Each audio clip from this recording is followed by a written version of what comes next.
What's good, guys? Welcome back to another video, and today we'll be talking about innate bleed weapons. Now, if you are running an innate bleed weapon, shame on you, alright? Unless you're a PvEer, in which case you're chilling, but anyways, today I am going to get into why weapons with innate bleed are the most busted thing imaginable. Now, first off, innate bleed weapons get an additional 15% extra damage just by existing. This is already crazy considering bleed damage is, true damage, right? True damage. The only thing that can resist it in the game is the Parasol Planter, right? And it is a good argument that without this extra little boost that these weapons get, they might really not be in the meta as much. Like, for example, who's using the Razor Cutlass if they just strip away its extra bleed damage, right? But there's more issues to it than just its damage. Now, damage alone is very good, right? That extra 30% is a huge buff, and especially it being true damage, which makes these weapons enough to get that extra boost to being meta. But that's not the reason why it's busted. The reason why it's busted is because this innate bleed damage is different from where we normally get our bleed damage, which is Speed Demon. We all know that the talent Speed Demon basically just applies bleed damage on our M1s. The issue with this is you're not even getting the 15% extra bleed damage every M1. I mean, I'm on a heavy weapon, mind you, a very slow weapon with end lag, and I still swing faster than the Speed Demon cooldown.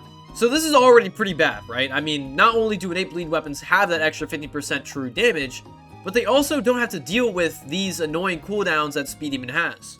But nah man, because another issue is that Speed Demon cooldown isn't even per player, okay? Meaning that you can proc Speed Demon only at one person on a time. I jammed with my words there. Only on one person at a time. In PvE, in PvP, wherever, man, you can only proc it on one person. Now, guess what innate bleed damage weapons have?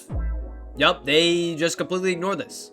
So not only do innate bleed weapons have a strong bleed effect, basically just an extra 50% damage on their M1s, but they also have a faster bleed effect where they don't have to deal with annoying cooldowns like Speed Demon. And they also proc this on every single M1, regardless of if they're attacking multiple people or not. If I had to guess, this is probably why Evan Spear is so strong in PvE, because this bleed damage procs on every single mob in the area. And if this wasn't already bad enough, okay, another annoying fact about these weapons is you just don't have to work for this extra bleed damage buff you're getting. To activate Speed Damage, for example, you have to parry using Fast Blade or roll using Evasive Expert to even have a chance of proccing it, because Speed Demon requires you to have a speed boost.